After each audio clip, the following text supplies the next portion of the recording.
Welcome or welcome back. It's Patience Killen with Creative Brain Balance Programs.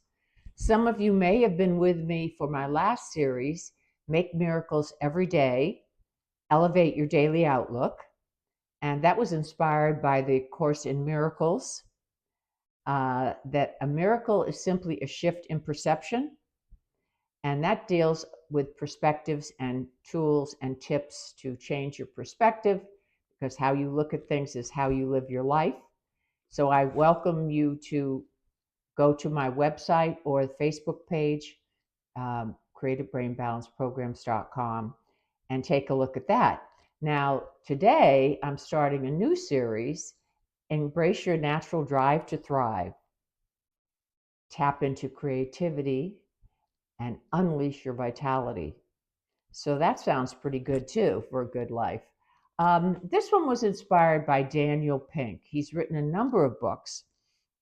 I particularly like the information that he put forth in his book, A Whole New Mind. And I, of course, encourage you to enjoy that if you have the time or the inclination. He is very clear about the importance of our right brain aptitudes. The split brain theory that we know our brain has two hemispheres, right and left, and they have different aptitudes and they operate in different ways. We need both, and we are always using both, but with the predominance of one or the other. They're connected by a bundle of nerves called the corpus callosum. So he is promoting that we use more of our right brain aptitudes that have been neglected in the information age, which is behind us now. We've moved more into the conceptual age. We've expanded from the information age into an era where we need more of our right brain aptitudes added to the left brain aptitudes.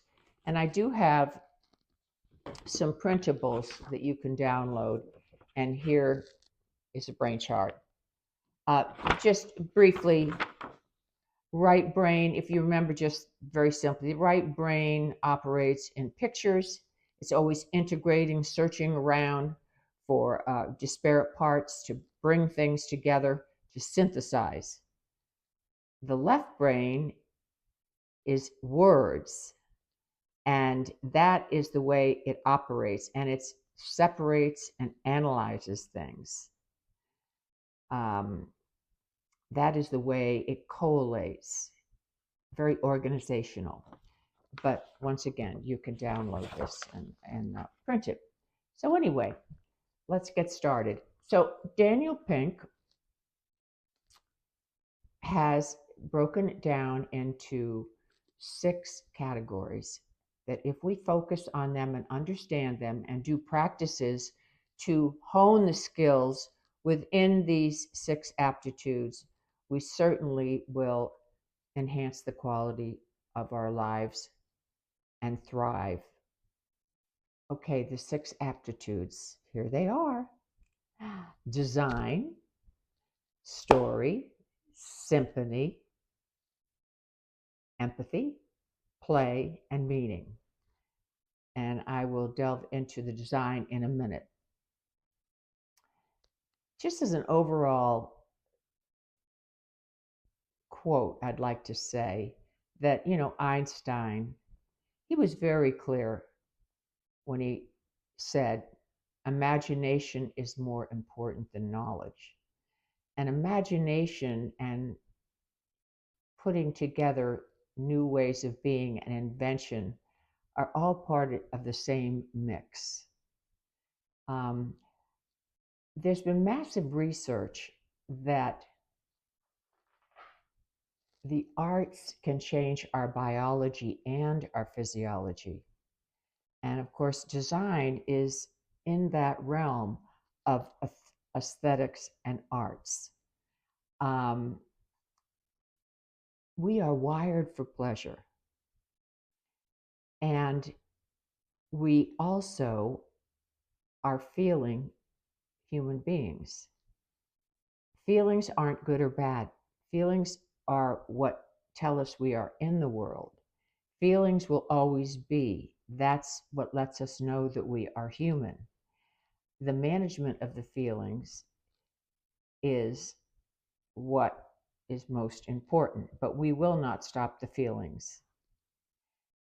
And the feelings affect the brain. The feelings affect the brain first. What's the good news about that? The chemicals, the neurotransmitters. The feelings trigger the brain to create feelings of pleasure, which, the good feeling chemicals, I'm sure many of you have heard about, the dopamines and the serotonins. The dopamines can be more for motivation, and serotonin is, serotonin is more for mood, dopamine is more for motivation and reward. But there are many, many, many, many other chemicals. And so it's important to pay attention to how we feel, and it's important to use the aptitudes of the right brain to direct and manage our feelings. If the arts can affect our physiology and our biology, they are right brain aptitudes. He also talks about high concept and high touch, and these are right brain aptitudes. High concept is artistic, emotional, it appreciates beauty, it loves narratives, story, inventions. High touch is more about empathizing, human interaction, being able to experience joy and also create joy for others. So these are very, very important to understand in today's world. The question that business people are asking themselves, because of this high concept, high touch, right brain aptitude world, is, am I offering something that satisfies the non-material, transcendent desires of an abundant age? We have so much to consume, and that can make us happy for a short period of time, things. But in the conceptual age, we need more of the aptitudes that Pink has talked about: design, story, symphony, empathy, play, meaning in our lives, intertwined with our left brain attributes, the logic and the words and the analyzing, to create a balanced life where we manage our emotions, we're able to manage our emotions and still operate in our lives in a healthy way. So, how can we meet these? How can we meet these aesthetic and spiritual ways of being? Well, it's a lot about design as number one. Okay, so design, short definition of design. There are several, but utility enhanced by significance. So design, something works, but it's significant because of its design. It brings pleasure, beauty, and meaning. It's also, one man put it in Pink's book, activity, it's the activity of creating solutions. So there we go for imagination, out of the box thinking, the right brain aptitudes of integrating, synthesizing disparate parts. So you can see where that would come in. And design is essential for personal fulfillment. It's an artistic sensibility. There has never been a civilization that I'm aware of that hasn't been involved in the arts, whether it was the cave paintings or the tribal dresses or the earthenware, the pots, or the instruments that they made, the dancing. These are all the arts. Building the pyramids, the jewelry making, just amazing, amazing. Um, so, quick definition to keep in mind: aesthetic mindset. That's what we're going for. Why? Because it creates well-being. Aesthetic mindset is an awareness of arts and aesthetics around us and bringing them to life. So becoming really engaged with them. So during this series, we'll have little practices and exercises for us to hone the 6 aptitudes, because they're all natural abilities, but we just haven't been paying attention to them as much as we could. Maybe not at all, maybe some. A working artist, of course, but there's always more. So it's very important to cultivate curiosity and sensory awareness. And as long as you can be a creator or you can be a beholder of the arts, it has the same effect, which is really great. You still get that feeling in your brain, you still get the chemicals released. A good example of the power of design would be a car. Today, yes, it's important we assume the performance is going to be good. We might have particular ideas about that, but when we sit in a car, how does it feel? What's the shape of the seat? What is the fabric of the seat? Is it leather? Is it fabric? How does the dash look? What's the design of the dash? Does it appeal? Is it slanted? Is it straight up? Is it a pattern? Is it what's the color of it? What was the sound when you got into that car? Did you like the sound or not? What's the sound of the seat belts?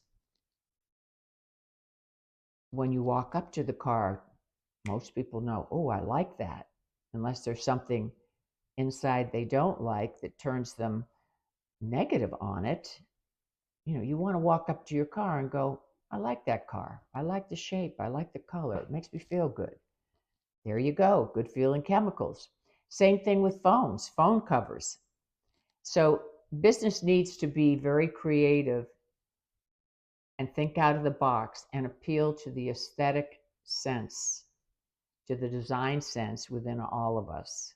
So that is a brief talk about design that we might not have thought about how much it can affect us, and surrounding ourselves with items, being extremely careful how they make us feel, what memories they connect us to, and bringing more of the ones that are enlivening,